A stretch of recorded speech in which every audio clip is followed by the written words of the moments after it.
Deuteronomy 14 verses 3 to 21 outlines a comprehensive list of permitted and prohibited foods, focusing primarily on the animal kingdom. Animals are categorized as clean or unclean, a distinction with both ritual and practical implications. Clean animals such as cattle, sheep, goats, and certain fish with fins and scales were deemed suitable for consumption. Unclean animals, including pigs, camels, rabbits, and birds of prey, were strictly off-limits. Several theories attempt to explain the rationale behind these dietary laws.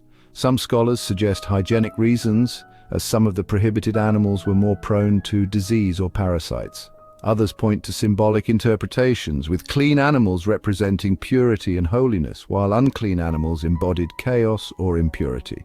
Regardless of the precise reasoning, adherence to these dietary laws served as a visible marker of identity for the Israelites, setting them apart from their neighbors.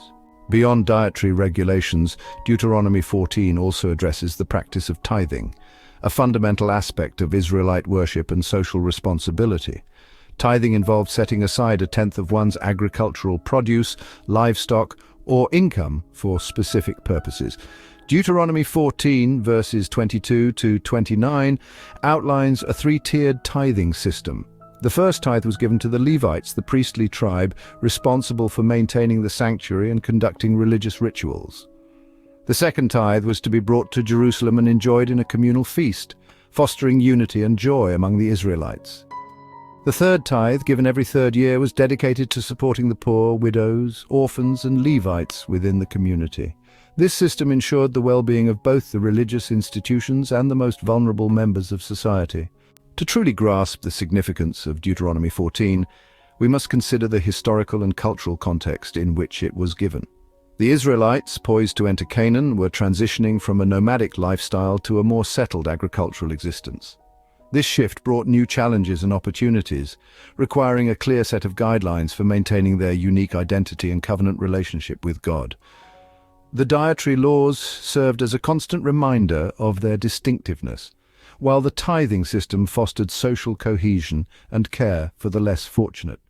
These practices helped to shape the Israelites into a people set apart, bound together by their shared faith and commitment to God's laws.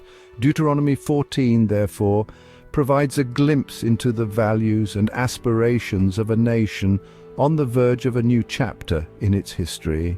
While the specific dietary laws and tithing practices outlined in Deuteronomy 14 may seem archaic to modern readers, the underlying principles retain their relevance. The concept of clean and unclean extends beyond food, challenging us to examine our thoughts, words, and actions. Are we cultivating purity of heart and mind, or are we allowing ourselves to be consumed by negativity and impurity? Similarly, the spirit of tithing encourages generosity and a sense of responsibility for those in need. Whether through formal charitable giving or acts of kindness and compassion, we are called to be mindful of the less fortunate and to use our resources to make a positive impact on the world around us.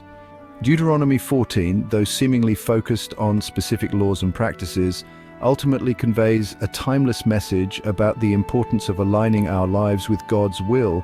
It reminds us that our choices, both big and small, have consequences, and that true fulfillment comes from living in accordance with divine principles.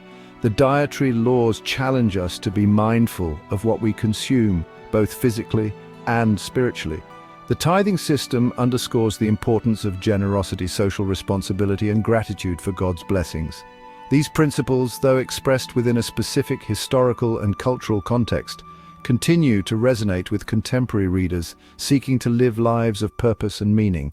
Deuteronomy 14, with its detailed regulations on food and tithing, might appear at first glance to be a dry and irrelevant relic of a bygone era. However, upon closer examination, we discover a treasure trove of wisdom and guidance for navigating the complexities of life. The chapter's emphasis on holiness, gratitude, and social responsibility transcends its ancient context, offering timeless principles for living a life pleasing to God and beneficial to humanity.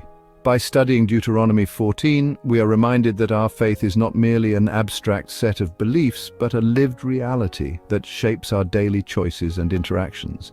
It challenges us to examine our own lives and to strive for greater alignment with God's will, embracing both the joys and responsibilities that come with being part of a covenant community.